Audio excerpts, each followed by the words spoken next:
Bismillahirrahmanirrahim. Assalamualaikum warahmatullahi wabarakatuh. Alhamdulillahirabbil alamin.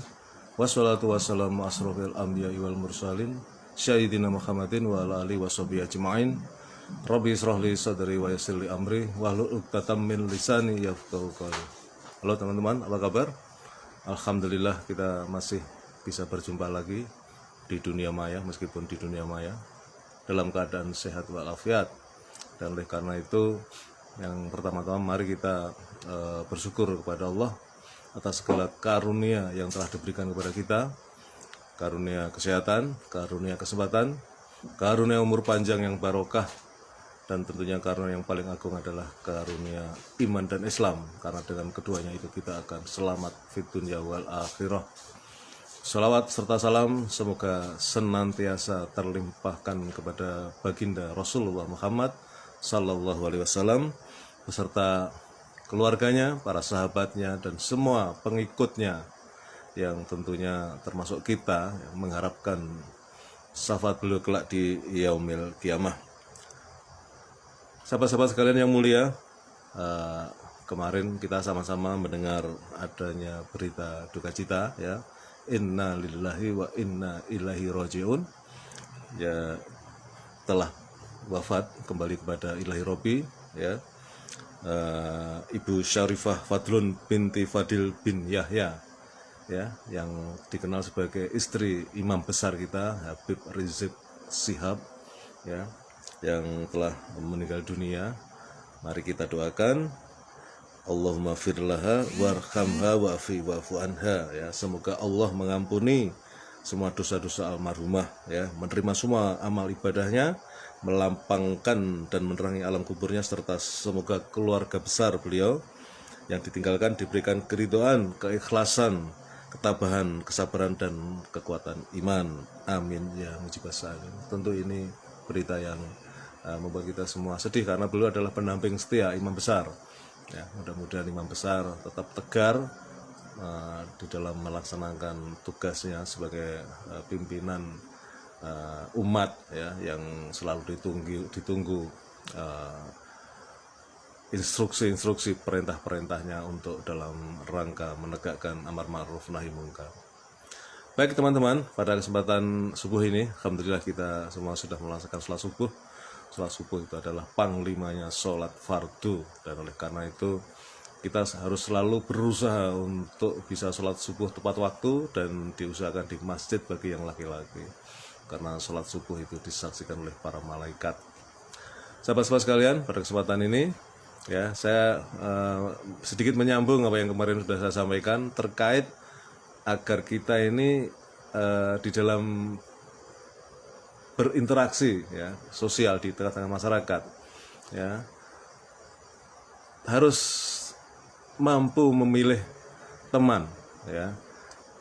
Pilihlah teman yang soleh, kumpulono wong kang soleh tombo ati, ya, salah satu butir dari tombo ati adalah kumpulono wong kang soleh, ya. Berkumpullah dengan orang-orang yang soleh, dan ini akan saya kaitkan dengan bahwa sesungguhnya ajal kita itu setiap saat akan tiba, ya, dan Allah menegaskan, ya, jadwal ajal setiap orang itu sudah ditentukan, tidak bisa dipercepat dan tidak bisa ditunda, dimundurkan, ya, on time, ya. Nah, oleh karena itu kita semua ini sesungguhnya kan menunggu ajal, menunggu kematian, ya, menunggu panggilan Allah, ya. Nah, kaitan dengan kumpul wong kang soleh, berkumpullah dengan orang-orang soleh, ini dikaitkan dengan supaya kita sejak awal sudah berikhtiar agar kita husnul khotimah, ya, akhir hidup kita itu akhir yang baik. Untuk mencapai akhir yang baik ini salah satunya adalah berkumpul dengan orang-orang soleh, ya. Dan pada kesempatan ini saya akan sedikit bercerita. Ada sebuah riwayat, saya tidak tahu dari mana sumbernya, ya, artinya ini ya saya dapatkan dari ketika saya mengikuti pengajian, mengikuti ceramah gitu, atau membaca kajian-kajian begitu, ya. Ada satu riwayat, ada dua orang kembar, ya, kembar bisa dikatakan kembar identik, ya. karena secara fisik itu mirip ya, betul-betul mirip ya, susah dibedain ya. Anggap aja yang satu kita sebut sebagai Amar begitu ya, yang satunya Amir begitu ya. Ini dua orang kembar ya. Si Amar ini dikenal sebagai orang sosok yang soleh ya, taat beribadah ya. Sedangkan saudaranya, kembarannya ini, si Amir ini dikenal sebagai orang yang bandel, nakal, ya kurang ajar, gitu kan. Kalau Amar yang soleh ini, dia selalu berkumpul dengan orang-orang yang soleh, ya, orang-orang yang taat beribadah, ya, dia selalu ke masjid, dia mengikuti pengajian-pengajian, ya, mengikuti kegiatan-kegiatan yang memang menjadi bagian dari cara dia untuk beragama ya secara baik dan benar gitu. Itu si Amar ya. Sementara saudaranya ini kurang ajar, bandel ya, bisa dikatakan ya dolim begitu, karena dia berteman dengan orang-orang yang dolim gitu, dengan orang-orang ahli maksiat, dengan orang-orang yang jauh dari agama, kira-kira begitu ya. Nah, suatu ketika ya dua orang kembar ini berdialog ya gitu. Si Amir ya, saudaranya yang nakal ini mengatakan, Bang, mungkin dia adiknya ya, panggilnya Bang.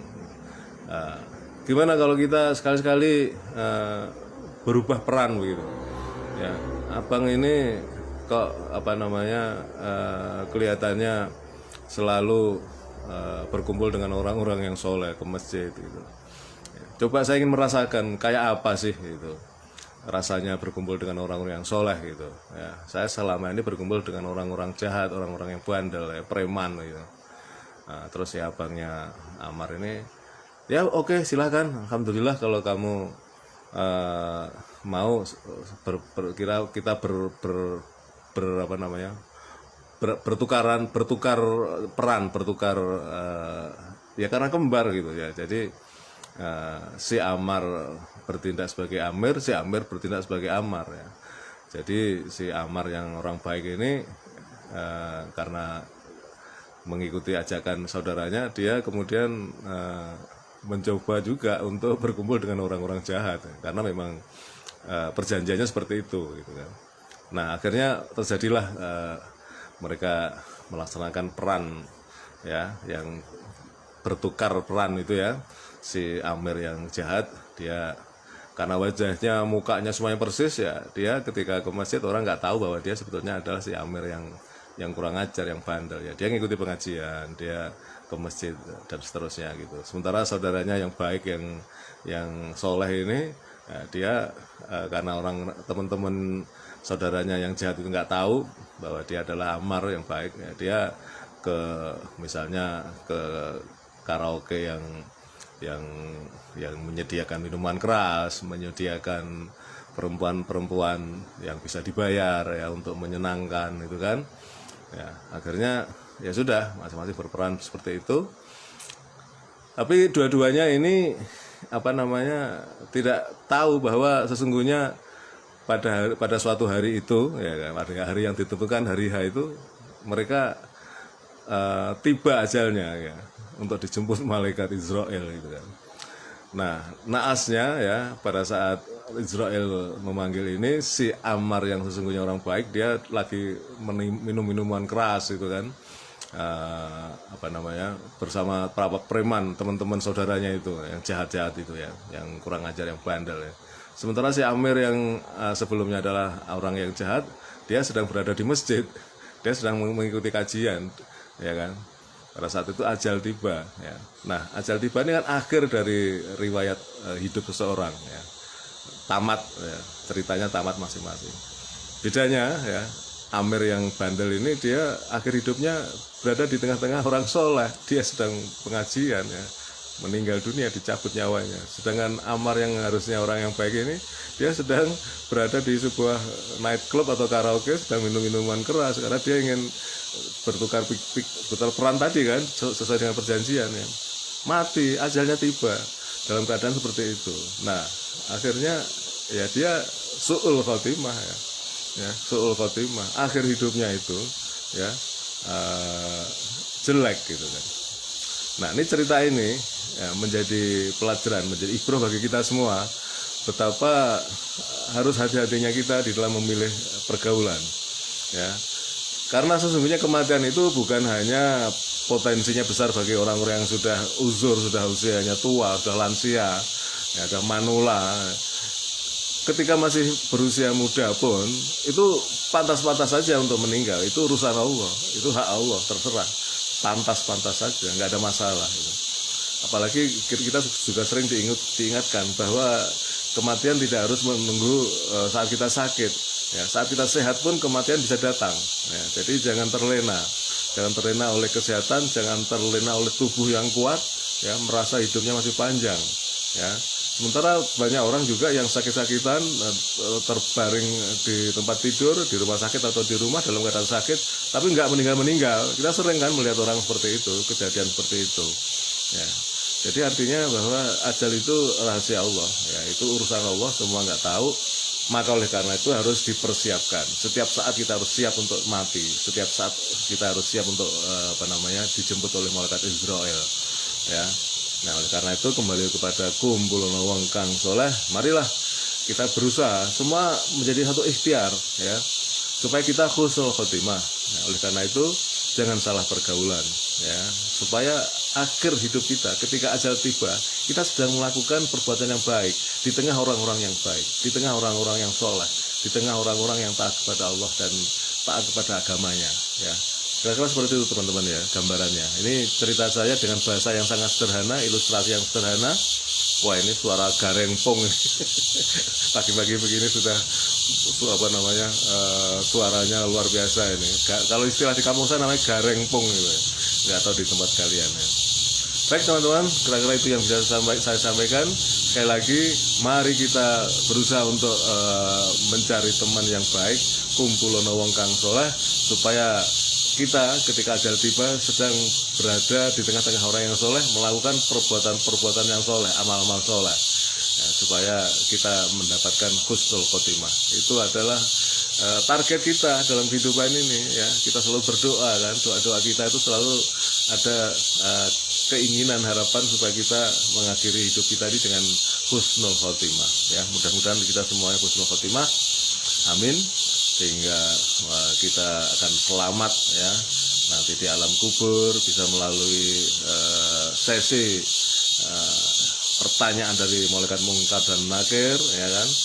Dan kita ketika di alam kubur kita sudah diperlihatkan pada pagi dan sore itu adalah surga, pintunya surga, insya Allah kita nanti selamat masuk surga. Naudzubillah, jangan sampai kita di alam kubur nanti pagi dan sore diperlihatkan pintu neraka. Naudzubillah, summa naudzubillah. Demikian teman-teman yang bisa saya sampaikan. Mohon maaf atas segala kesalahan. Assalamualaikum warahmatullahi wabarakatuh.